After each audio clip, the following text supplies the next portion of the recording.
Hello, welcome back. అందరూ ఎలా ఉన్నారండి? మేమైతే చాలా బాగున్నాం. అలాగే మీరు కూడా బాగున్నారని అనుకుంటూ ఉన్నాము. హలో, హాయ్, అందరూ బాగున్నారమ్మా? సో ఇవాళ ఇంకొక కొత్త రెసిపీతో వచ్చామన్నమాట. ఇది చాలా చాలా ఈజీ. ఒక స్వీట్ ఐటమ్ చూపిస్తున్నావు కదా. మామూలుగా ఎక్కువగా నాకైతే ఈ పప్పులుంటలు అంటే చాలా ఇష్టము. ఐ థింక్ లండన్కి వెళ్ళినప్పుడు పుట్టినింటి హాల్ అని చేసిందాను నేను 2 వీడియోస్. అందులో చూపించాను అనమాట. ఇది ఈవెన్ మా అన్నయ్య వచ్చినప్పుడు కూడా తీసుకొని వచ్చారు, అప్పుడు పంపించారు కదా. సో ఇవైతే కనుక నాకైతే చాలా ఇష్టం అండి. మా మమ్మీ చాలా ఈజీగా చాలా బాగా చేస్తారు. ఇవి యాక్చువల్గా బయట కొంటే గట్టిగా ఉంటాయి కదా, నువ్వు చాలా సాఫ్ట్గా చేస్తావు. మనం పాకము కరెక్ట్గా పెట్టుకుంటే మనకి సాఫ్ట్గా వస్తాయి. సో సాఫ్ట్గా వస్తాయి. అండ్ మా మమ్మీ వంటలు కూడా చాలా నచ్చుతున్నాయి అందరికీ. ఉలవ రసం కావచ్చు, చింతాకు పొడి కావచ్చు. సో అలాగే ఇది కూడా నచ్చుతుందని అనుకుంటున్నాము. దీనికి ఎంత కావాలి? ఇది 1 కేజీ శనక్కాయ పప్పులు, ఒక 700 గ్రాముల బెల్లం. ఓకే ఓకే, 1 కేజీకి 700 గ్రాములు అంటే ఇప్పుడు హాఫ్ కేజీకి 350 గ్రాములు. మనకు ఇది స్వీట్ ని బట్టి కూడా వేసుకోవచ్చు. ఓకే, కొంచెం స్వీట్ తక్కువ అయితే కొంచెం ఎక్కువ వేసుకోవాలి. బాగా స్వీట్ ఎక్కువ ఉండిందనుకో కొంచెం తగ్గించుకోవచ్చు. మన ఇష్టం, స్వీట్ తినేదాన్ని బట్టి కూడా ఈ రెసిపీ ఉంటుంది. ఓకే, సో ఇవైతే కనుక ఫస్ట్ బాగా వేయించుకోవాలి. ఎట్లా బాగా ఎక్కువ వేగాల లేకపోతే దూరగా వేగితే చాలా? చాలా బాగా వేగాలి. దూరగా లో ఫ్లేమ్ లో పెట్టుకొని గోల్డ్ కలర్ వచ్చేంత వరకు వేయించుకోవాలి. ఎందుకంటే గింజ మనము ఈ పాకంలో తినేటప్పుడు కూడా మనకు కరకరలాడాలి. ఓకే, స్మూత్ గా మనం తింటే కొంచెం బాగా మెదగట్టుకునేటట్టు బాగుంటుంది. ఓకే, అండ్ ఇవాళ మేము చూపించేది 1 కేజీకి 700 గ్రాములు జాగ్రత్త తీసుకొని చేస్తున్నాం అనమాట. సో లేట్ లేకుండా ఫస్ట్ అయితే ఇది ఏం చేసుకునేసి తర్వాత ఈ పాకం ఏం పాకం? ముదురు పాకమా లేదా? ముదురు పాకమే పట్టాలి. బాగా ముదురు పాకం. మనం పాకం కూడా చూపిస్తాం కదా, ఎలా ఉంది. ఓకే, వేయించుకొని బాగా పొట్టు తీసేసేది మొత్తం. ఓకే, రెండుగా చేసుకోవాలి. అంటే ఇవి యాక్చువల్గా చిక్కీ లాగా కూడా చేస్తారు. ఇట్లా ప్లేట్ లో నెయ్యి వేసేసి బిల్లలుగా కట్ చేసి ఇట్లా కోస్తారు. మనం ఎందుకంటే ఉండలు చేసుకుంటాం. ఓకే, ఉండలు చేసుకుంటాం. సో లేట్ లేకుండా రెసిపీ అయితే చూసేద్దాం. ఇంకా ఇంగ్రీడియంట్స్ ఆల్రెడీ చెప్పాను కదా. So 1 KG peanuts and 700 grams jaggery.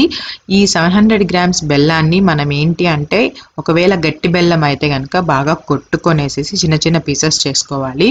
మామూలుగా మనము నైఫ్తో కట్ చేసిన వచ్చే బెల్లమైనా ఇలా చిన్న చిన్న పీసెస్గా కట్ చేసుకొని పెట్టుకోవాలండి. అండ్ ఫస్ట్ పీనట్స్ ప్రిపరేషన్ చేసుకుందాం మనము. ఈ పీనట్స్ని ఏంటంటే బాగా రోస్ట్ చేసుకోవాలి. మీరు పింక్ పీనట్స్ అయినా తీసుకోవచ్చు, రెడ్ పీనట్స్ అయినా తీసుకోవచ్చు. మీడియం ఫ్లేమ్లో కానీ లో ఫ్లేమ్లో కానీ పెట్టుకొని బాగా లైట్గా దోరగా వేయించుకోవాలి. అంటే వీటి కలర్ చేంజ్ అవ్వాలి, మాడిపోకూడదు. అండ్ పొట్టు ఇలా అనంగానే వచ్చేయాలండి. అంత నీట్గా మనం రోస్ట్ చేసుకోవాలన్నమాట. ఇక్కడ చూస్తున్నారు కదా ఇలాగా. సో 1 కేజీ కాబట్టి మేమేంటంటే 3 to 4 టైమ్స్ వాటిని రోస్ట్ చేసాము. అంటే కొన్నిగా తీసుకొని అప్పుడైతే కనుక ఈక్వల్గా ఎక్కడ ఏవి మాడిపోకుండా నీట్గా మనము రోస్ట్ చేసుకోవచ్చు కదా. అందుకని ఆ తర్వాత అన్నిటిని ఒక దాంట్లో వేసి అవి చల్లారాక కంప్లీట్గా పొట్టు తీసేసామండి. 90 to 95% వరకు మనం కంప్లీట్గా పొట్టు తీసేయాలి. అండ్ ఇప్పుడు పాకం ప్రిపరేషన్ చూద్దాము. 700 గ్రామ్స్ బెల్లం తీసుకున్నాం కదా. సో 1 గ్లాస్ వాటర్ తీసుకున్నాము. మేమేంటంటే ఈ బెల్లాన్ని కరిగించి దాని తర్వాత వడకడతామండి. ఎందుకంటే ఈ బెల్లంలో తెలియకుండానే నల్లులు ఇలా కొంచెము డస్ట్ పార్టికల్స్ ఉంటాయి కదా, అందుకోసము. సో 1 గ్లాస్ వేసుకున్నాము. అలా కాకుండా బెల్లం నీట్గా ఉంది, అసలు వడగట్టాల్సిన పని లేదు అంటే మీరు 1/2 గ్లాస్ వాటర్ వేసుకుంటే చాలు. ఎందుకు తక్కువ వేసుకోవాలి వడగట్టకుండా ఉంటే అంటే తొందరగా పాకం అవుతుంది. ఇలా ఎక్కువ వాటర్ వేసుకోవడం వల్ల పాకం చాలా టైం తీసుకుంటుంది. సో మేము ఎలాగో వడగట్టాలి కాబట్టి పాకం తొందరగా రాకూడదు కాబట్టి 1 గ్లాస్ వేసుకున్నాము. 1 గ్లాస్ వేసుకొని మొత్తం నీట్గా బెల్లాన్ని కరిగించిన తర్వాత, అసలు కొంచెం కూడా బెల్లం లేకుండా కరిగిపోయిన తర్వాత ఆ వాటర్ని ఒక పెద్ద గిన్నెలో వడకడతామన్నమాట. ఇంత చిన్న గిన్నె తీసుకోకూడదు, బికాజ్ మనము పోర్షన్స్ ఎక్కువ తీసుకున్నాం కదా. సో పెద్ద గిన్నె తీసుకున్నాము అంటే మనము అవి కలిపెట్టడానికి కూడా ఈజీ అవుతుంది, ఈవెన్ పీనట్స్ వేసుకున్న తర్వాత కూడా. సో బెల్లం అయితే కనుక కరిగిపోయిందండి బాగా. సో ఇంక ఇప్పుడు వడగట్టుకుంటున్నాము. ఈ డేక్షా పెట్టాము. ఈ డేక్షాలోని ఇప్పుడు మేము పాకం పప్పు ప్రిపేర్ చేయాలి. సో వన్స్ ఒక్కసారిగా వడగట్టిన తర్వాత దీన్ని తీసుకెళ్ళి స్టవ్ మీద పెట్టేసి హై ఫ్లేమ్ మీద అయితే అవసరం లేదు, కొంచెం మీడియం ఆర్ లో ఫ్లేమ్ మీద చేసుకుంటేనే బెటర్. బికాజ్ హై ఫ్లేమ్ మీద పెట్టేస్తే తొందరగా పాకం వచ్చేసేసి అది మనం పాకం వచ్చిందా లేదా అని కనుక్కునే లోపలే గట్టి పడిపోతుంది అనమాట. అంత గట్టి పడకూడదు. సో సిమ్లో పెట్టుకున్నారు అంటే కనుక మీకు ఈజీగా ఒక 1 or 2 minutes లేట్ అయినా సరే నీట్గా మనం పాకం పప్పు ప్రిపేర్ చేసుకోవచ్చు. సో ఇలా మనము కలిపెట్టుకుంటూ ఉండాలంటే, లేదంటే అడుగు అంటేస్తుంది అనమాట. బికాస్ స్వీట్ కంటెంట్ కదా, అందుకోసము. సో ఇలా మనం కలిపెట్టుకుంటూ ఉంటే ఇట్లా బురుగా పైకి వచ్చేస్తుంది. దీని తర్వాత ఆ పాకం, ఆ వాటర్ కంటెంట్ అనేది కొంచెం థిక్ అవుతూ వస్తుంది. మామూలుగా తీగ పాకం అంటారు కదా, దీనికైతే తీగ పాకం కాదండి, కొంచెం ముదురు పాకం రావాలి. ఆ పాకం మేము ఎలా చెక్ చేస్తాం అనేది కూడా చూపిస్తాను. అండ్ మోస్ట్ ఇంపార్టెంట్లీ, మీరు ఇన్ కేస్ ఫస్ట్ టైం చేస్తున్నట్లయితే పాకం మాత్రం అప్పుడప్పుడు చెక్ చేసుకుంటూ ఉండండి, బెటర్ అవుతుంది. అండ్ ఇక్కడ చూస్తున్నారా కొంచెం కొంచెం థిక్ అవుతూ ఉంది, చూసారా బాగా. సో ఇది థిక్ అవుతుంది కాబట్టి పక్కన మనము పాకం చెక్ చేసుకోవడానికి ఒక చిన్న ప్లేట్ లాంటిది తీసుకొని అందులో కొంచెం వాటర్ వేసుకొని, మనం ఇప్పుడు ఆల్రెడీ థిక్ అవుతుంది కదా, ఇది అందులో వేసి ఫింగర్తో ఆ వాటర్లో నుంచి మనం తీయాలండి. ఇప్పుడు మా మమ్మీ చూపిస్తుంది చూసారా, అంత గట్టిగా వచ్చేసింది అంటే పాకం మనకి రెడీ అయిపోయినట్లే. అదేంటంటే మనము ఆ లోపల వేసిన ఆ పాకాన్ని తీసి మనం చేతిలో పట్టుకోవచ్చు అనమాట. సో ఇలా కంప్లీట్గా వచ్చేసేయాలి. ఇంకా మన పాకం రెడీ అయిపోయినట్టే. వెంటనే స్టవ్ ఆఫ్ చేసేసి మనం శనక్కాయ పప్పులు ఏవైతే వేయించుకుని ఉంటామో అవన్నీ కొంచెం కొంచెంగా వేసుకోవాలి. మమ్మీ అయితే 2 portions వేసింది. మామూలుగా ఫస్ట్ టైం చేస్తుంటే కనుక కొంచెం కొంచెంగా వేసుకోండి, ఒక 3-4 times వేసుకున్నట్లు వేసుకొని బాగా కలిపెట్టుకోవాలి. అండ్ లాస్ట్లో ఫైనల్గా టచ్అప్గా మనం ఒక 2 spoons లేదా 1 spoon గీ వేసుకోవాలండి. గీ మంచి టేస్ట్ని ఇస్తుంది.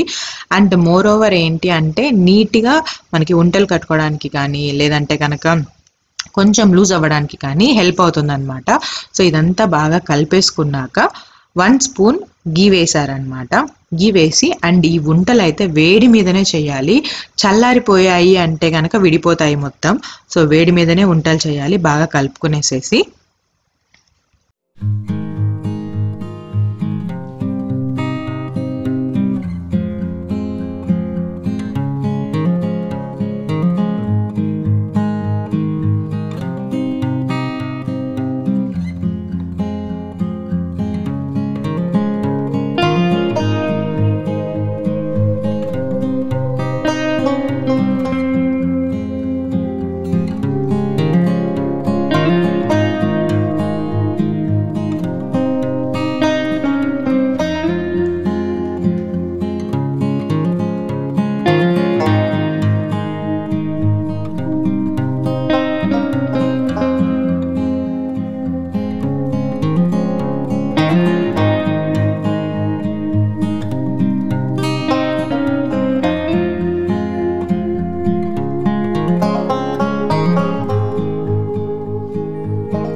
సో ఇంతే ప్రాసెస్. ఇప్పుడైతే ఇంకా ఉంటలు చేస్తున్నాము. ఉంటలు అయితే కొంచెం వేడి మీదనే చేయాలి, లేదంటే గనక పొడి పొడి అయిపోతాయి. సో వేడి మీదనే చేస్తున్నాం, కొంచెం కాలుతూ ఉన్నా కూడా. కొంచెం వాటర్ అద్దుకొని చేస్తే కొంచెం ఉంట ఈజీ అవుతుంది చేయడం. సో అంతే, చాలా బలమైన ఐరన్ ఫుడ్ అండి ఇది. డెఫినెట్ గా ట్రై చేయండి. ఎలా కుదిరింది అనేది కూడా కామెంట్ చేసి చెప్పండి. నాకైతే ఇవి చాలా ఇష్టం. హెల్దీ ఫుడ్ కూడా, హెల్దీ ఫుడ్. ఇలాంటివన్నీ బాగా తింటా ఉంటే బాగా స్ట్రాంగ్ అవుతారు. పైగా ఇప్పుడు ఏంటంటే డెలివరీ అయిన తర్వాత పిల్లలకి చినిక్కాయ పప్పులు ఉంటలు, నువ్వులు ఉంటలు, సద్దవడలు కూడా మంచి స్ట్రాంగ్ ఫుడ్. పిల్లలకు కాదు, మా అన్నకి, అంటే డెలివరీ అయిన లేడీస్ కి డెలివరీ అయిన తర్వాత లేడీస్ కి చాలా ఇంపార్టెంట్. సో యా అంతే. ఈ వీడియో నచ్చినట్లయితే ప్లీజ్ లైక్ చేయండి, కామెంట్ చేయండి, షేర్ చేయండి. కొత్త వాళ్ళు ఎవరైనా ఫస్ట్ టైం మన ఛానల్ చూస్తున్నట్లయితే సబ్స్క్రైబ్ చేసుకోండి. బెల్ ఐకాన్ కూడా క్లిక్ చేయండి. Thanks for watching. Bye bye.